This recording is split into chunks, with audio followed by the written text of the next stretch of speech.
Get your runway stride on and keep it going. Girl, live your life. Good evening. My name is Michelle, and you're watching The Movement. Today, we're doing a special segment on the Trayvon Martin verdict. Here I have two panelists with me. I have Pam, and I have Justina. Okay, we would just like to give a moment of silence for Trayvon Martin. Bow your heads.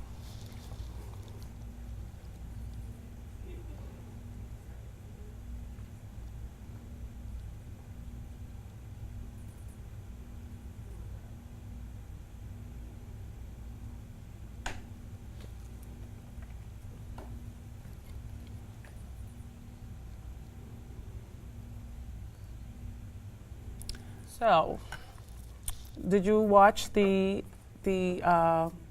trial? Yes, I watched the entire trial. Okay, and what did you get from it, Pam? I saw some holes in the prosecutor's case. I did see, which worried me. Mm-hmm. And when I heard the verdict, I wasn't surprised because I saw those holes, but I was outraged because I'm a mother of two sons, and all of our sons are Trayvon Martin. What message does this send to our youth with this verdict? Good point. What about you, Justina? Well, I didn't watch all of it from beginning to end, but bits and pieces I watched. And what I could say, I would say blind justice in America is not fair. And that tells me anybody could shoot anybody for just, anybody could shoot people of color walking in the neighborhood for any reason, at all, and get away with blue murder. I think that's blue murder. I think he got away with blue murder, and I think it's unfair. Okay. I watched the trial, and I can't really say, but what I did notice was that I felt that it wasn't fair. I felt that it was unjust, and I didn't like what the outcome was. I mean, even if, per se, even with what the other side, which it would be the defendant's side, they came up with certain things and they had very good lawyers, but I still feel that even with all of that, the defendant should have actually had some kind of consequence to what he did. Today, the two parents are left with no child. Absolutely. I feel that there should have been some kind of punishment. I agree with that. And quite frankly, I don't want to pull the race card. It was a racial issue. This had everything to do with race. Mm-hmm. We know that had the situation been reversed and it was a white child and a black male, we all know that black male would be under the jail and arrested immediately. So the point of this verdict is very scary for America, and if you're not afraid, you should be if you are a parent of a black youth, because your son is Trayvon Martin. My son is Trayvon Martin. Absolutely. And what is the message we're sending to these vigilantes who want to take the law into their own hands? Well, from as far as I can remember in the past couple of years, is the white killing the black, and it's just blind justice in America. We in the 2013, and it seems like nothing changed. Right. Nothing changed. Very little has changed. Very little has changed. And if you have your son, walking out there with a hoodie on, he has to watch his back, or somebody has to watch his back. Mm-hmm. He could just get gunned down for just be on the wrong side of the street. That's right. And it's a really scary situation, I feel, because, every young black youth in America can be Trayvon Martin. And because you're walking somewhere, I don't feel that it's okay for another person to harass you, follow you, and do such as the defendant did. My heart really goes out to Trayvon's parents. My prayers go out to him and as well as his family, and something has to be done in the justice system. Because if that's the case, we'll have a bunch of vigilantes walking around doing as they feel, and getting away with it. And, to me, I look at it as the law is letting society know that it's okay to take matters into your own hands. You know, what happened to justice for all? You know, I think something should be done about this in legislation, and laws have to be revised. I mean, I know they're going according to the Constitution, but that was for 1776. This is 2013, and I think that it needs to be tightened up to where we are and upgraded to where we are today, because it's not fair to our youths, and something needs to be done. Well, we have to abolish that stand your ground law in Florida or whatever other state has that law. That law has to be abolished because it's just not right. I mean, especially, I think the travesty of this entire trial was that Trayvon wasn't even committing a crime. He was simply walking with Skittles and an iced tea. And since when is that a crime? Since when does that make you a suspect? And these are some of the things that we need to look at, white, black, Spanish, or otherwise. We need to look at that as a society and recognize that just walking while being black cannot be a crime, period. Justina? I think because disobedient, Zimmerman was disobedient, even to the law, tell him to leave the young boy alone, and that's what cost Trayvon Martin life.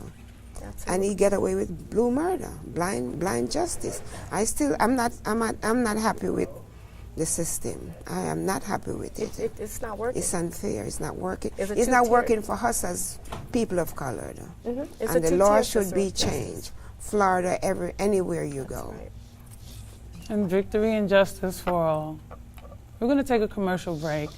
Okay, when we come back, we would like to bring in a panel and just have a little discussion with the audience.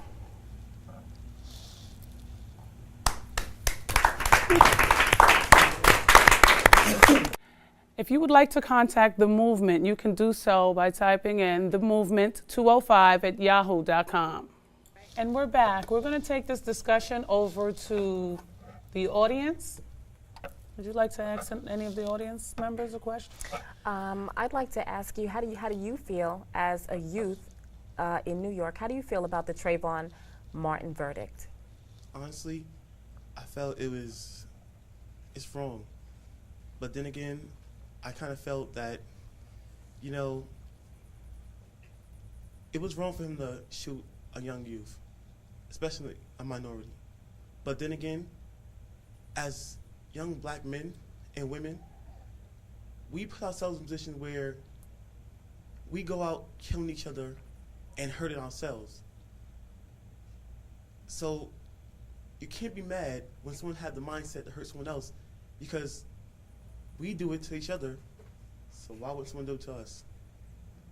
Though I feel it was right for him to do that. He took someone's life, but you gotta think, if we're doing it to ourselves and each other, who wouldn't get the idea to do it to one of us?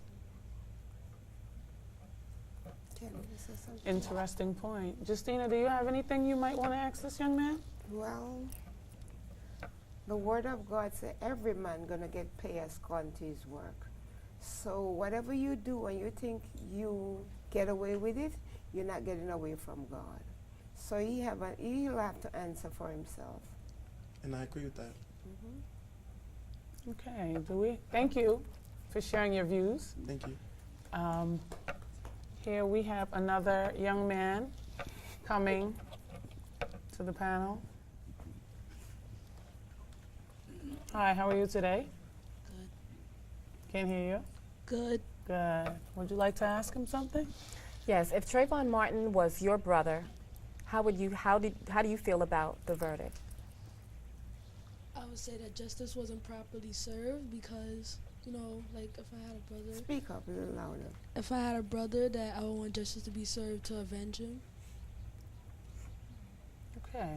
Justina, do you have any questions? Well, I feel the same way he felt. The verdict was not being served properly. And I feel bad for the parents, and I'm still praying for Trayvon Martin's family. And I hope the man that shot him will come to realize himself that he had done wrong. Okay, let me ask you a question in reference to this case. What do you think you would like to tell the other youths that you feel that might enhance or make it better for the black community, the Hispanic, the community of color as a whole? What do you think you'd be able to tell them now that you have the opportunity to tell them that would make things a little better? I would tell them that even though, you know, somebody had just lost a life, that everything's still going to be okay because something... You got to talk a little louder. I can't hear you. Even though somebody had lost a life that day, that everything will still be okay and that something will come to happen. Not bad, but like people will always remember him. That's true. And just to add on to what the young man just said, I would like for us to remember this situation. I would also like for us to understand that it's a verdict, but it's not okay the way things was and took place, and I feel that justice wasn't served. And this is why, as a community, we need to do what we have to do to keep this from happening again to another young person. Thank you.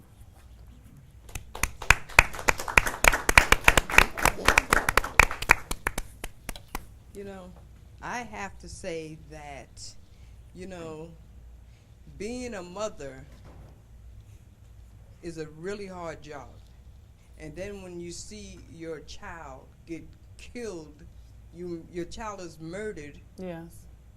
That's really, really painful. I have to say that my son was in a coma. Really? And I had to go over to Spain, where he lives, to see him in a coma. But I can't even imagine how someone would feel when their child is dead. Right. Now, I was in so much pain from just him being in a coma. That's what I was going to ask you. Can you explain to us from a mother's standpoint how you felt when you got the call and you had to rush over to Spain about your son? I was frantic. I fell down to my knees and I asked God, please, Lord, why? Why am I going through this? Why is he going through this? He is such a nice young man, very respectful. I mean, he's older now. Right. But he's always been a gentleman. Okay. A gentle man. Right. You know? And when that happened to him, I had so much pain in my heart. Right. My heart felt to my stomach. It was so painful. And I can't even imagine. He was just in a coma. I can't even imagine someone's child dying. The pain that comes from that. I can't even imagine. I'm really sorry to hear what happened to your son, and is he okay? He is doing much better. There was a lot of prayer warriors praying for him. Good.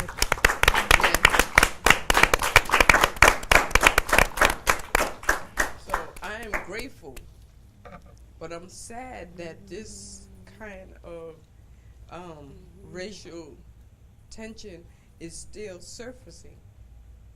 And, you know, like this young man said that, you know, is black on black. Yeah, but he's not a mother. No, he's not. You know, you got to be a mother to have that kind of feeling. You don't even know. You know, it's just outrageous how these people are doing, these young black. And, you know, the police too. I seen a policeman shoot this young black boy. I didn't see it. I heard on the news how he killed this young black boy. But then a white man did something and he shot him in the leg. Yeah. Like, are you serious? Yes. Like, what is this? What is this? I don't get it. And, you know, we won't get it until it's got. You know, something has to be done. There has to be some changes made. And these people that are going around killing up young black people have got to be contained. They need to be put away. Now, what do you feel that maybe legislature and people in that aura should do, or what do you think they can do? What would you like to tell them? If you had legislation sitting before you right now, what would you voice to them as far as the Trayvon Martin verdict? I think actually that the Trayvon Martin verdict was outrageous. George Zimmerman, everybody knows that he killed the young man. Mm-hmm. And to kill him, okay, first of all, he didn't identify himself as the protector of the land. Mm-hmm. You know, when police go out there, before they shoot, sometimes they identify themselves. I'm a cop. Yeah. And you're getting ready to get shot. Mm-hmm.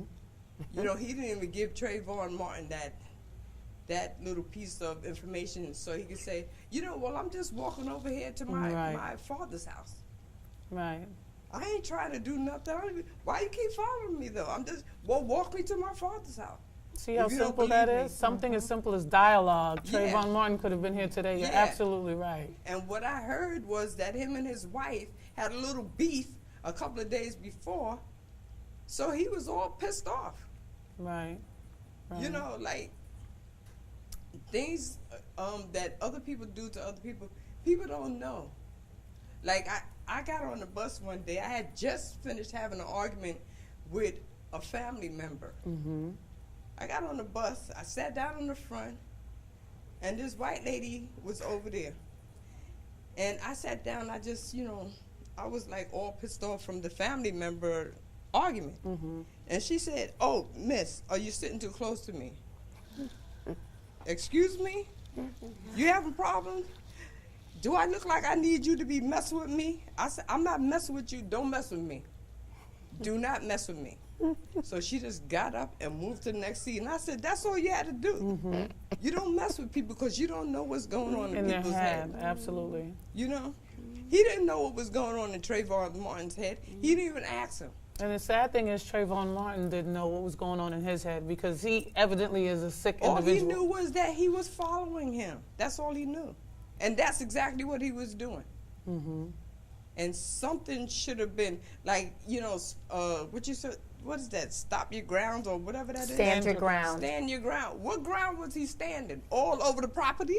Like, I'm standing over here. I'm standing over here. What was he standing? What was he standing? He was just standing all over Trayvon Martin. That's what he was doing. Mm-hmm.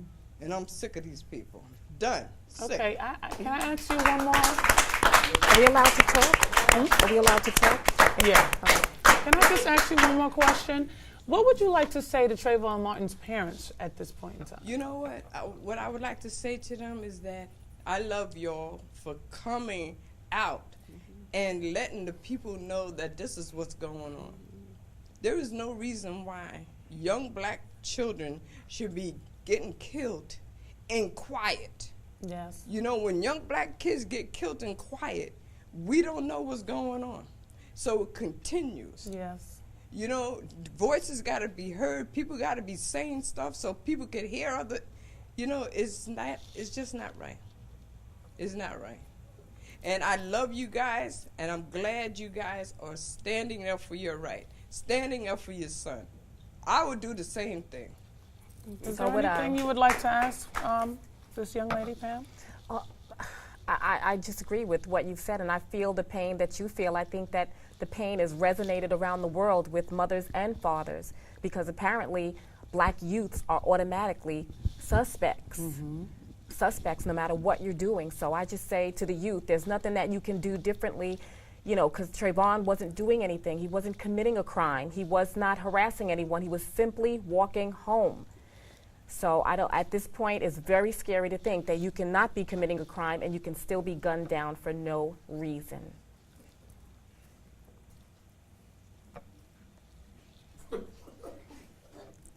Oh, hello. Hi, how are you today? I'm Terrell Stowers. My issue is, and one of the biggest issues is that the fact that the police had told him to stay in the car. Mm-hmm. Mm-hmm. When I heard that verdict. Yes. when someone tells me to stay in the car, you stay in the car. Let the police deal with it. And that was one of the biggest things that bothered me in the case, the fact that someone told you to stay in the car and they were going to deal with it. Right. And you took matters in your own hands. And that wasn't someone, that was the police that actually told him. Exactly. I agree. And one of the biggest things that, what we need to do as a people is start getting angry and start changing things the way we need to. We have a lot of youth out here, and some of them really don't know what actually is going on. We need to develop programs for these kids to understand, hey, how to do things and the way to do things. One of the biggest things about youth is the fact that we tell them to call home. And we get a call like maybe 4 hours or 7 hours later, they won't even call home. You need to call home. You need to tell mom where you're at all times. Absolutely. Not because we're micromanaging you or we're, just being mean. We need you to call home because of these kind of situations and speak out.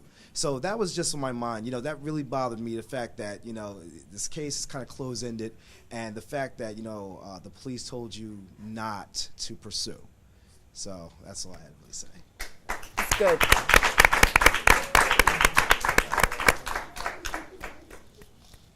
Okay, that was really interesting. Is there another? Is there another panelist that would like to stand up and say something? Hello. How are you? Good. What would you like to say in reference to the Trayvon Martin verdict?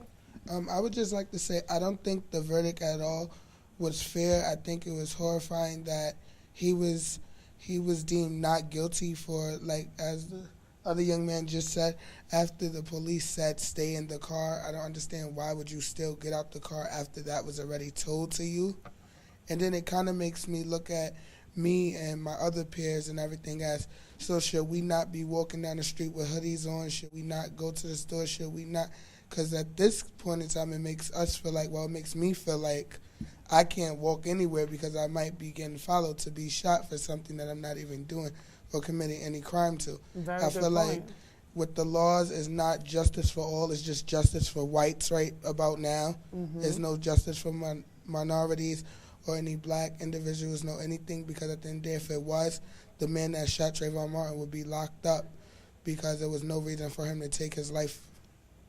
Absolutely. Right. There's no justice. It's just us. Yes. Okay, I agree with everything that you just said, and I appreciate you coming forward and, letting your peers know how you feel, because I'm sure that there are many others, young men, as yourself, that feel the same way. What would you tell your peers at this point in time as far as what you think you might be able to do to try to avoid a situation like that, even though that was an unavoidable situation? I think what I would do is, I think it would be more of be careful for whatever you do, because at the end of the day, it kind of goes like we're just going to be deemed upon as we're always doing a crime, we're always going to do something bad, we're always going to kill somebody, rob somebody. So at the end of the day, for those people who are minorities that actually do it, this is why people look at us as that. Like, we have to just work together and just do what we're supposed to do, because at the end of the day, nothing is for us anyway. It's all going to go against us, and we're just helping them put everything against us by doing certain things as crimes. Very well said. Thank you. Good for you. Thank you. Anyone else? Anthony. What I think happened, I think it was wrong, just like everybody else thinks. And I mean, when I first heard about it, like the whole situation of him being shot, I really didn't pay it any attention. Like I didn't like, it didn't really matter to me. I was like, wow, like somebody else just got shot. But I remember the day of the verdict, I was like, they had told me that he was found not guilty, and I knew the story of what happened. And I'm coming home. We just had a performance. We finished. It was like 12 o'clock at night. I'm walking home. I had my sweater on. I'm like, what if I just got shot? Like, I'm like, what if that happened to me? I'm like, then I started thinking about it. I'm like, wow, like somebody got shot for like just having on a hoodie and had nothing but candy and juice. Like, you could get shot over something as simple. Like, he got shot over something as simple as that. And So when you heard the verdict, it kind of hit home for you. Yeah, because I was like, that could have been me. Like, that could have been one of my friends, somebody I know. It could Absolutely. be anybody. So just to know that I'm not, like, nobody's exempt from what happened to him. So, I mean, it's horrible. He didn't do nothing wrong. He didn't. I mean, it's sad. It's sad. I'd like to ask you a question. Based on the verdict, do you feel protected by the laws? No, not at all. I mean, like, so if I just get shot for walking down the street with drumsticks and a hoodie on, I'm gonna get the person that shot me who's gonna get found not guilty and nothing be done. Like, what's that? Life has been taken senselessly. I think that what we need to do as a whole, parents and children as well, you know, we have rights, and something like this, we need to come together and be as one and start writing your politicians, start letting your congressmen and councilmen know. And guess what? Now is the best time to do it because the elections are coming and everybody wants a vote. We have to get together and tell your friends, tell your parents, your neighbors. We need to just get together and start writing. There's power in the pen, and that can also make a difference. Because if there is not a voice, Trayvon no longer has a voice, but we have a voice. And what we need to do is put that on a piece of paper, make phone calls to our city elected officials, because we put them where they are. That's right. They're supposed to represent us, and they're not representing us. Because they said that it was okay for Mr. Zimmerman to not only take Trayvon Martin's life, but also to walk away like it's okay, and I can do it again. So I think what we need to do is, again, you know, notify our officials, of course, in an appropriate manner. You know, no vulgarity or anything like that, because with anger a lot of times comes vulgarity. But we need to let them know that we're not just going to sit down and just take this like that, because it's not okay. Because today it'll be one life, next week it'll be 10 lives. Now imagine how many Trayvon Martins there are that we don't know about, that was not sensationalized like this. This needs to stop, and only we can help to make that happen. Thank you all for coming. I would like to thank our panelists and our audience speakers. And again, this is The Movement. Thank you for watching. Have a good night. That was great. You did a good job. Just come. You're the new Oprah. I think I saw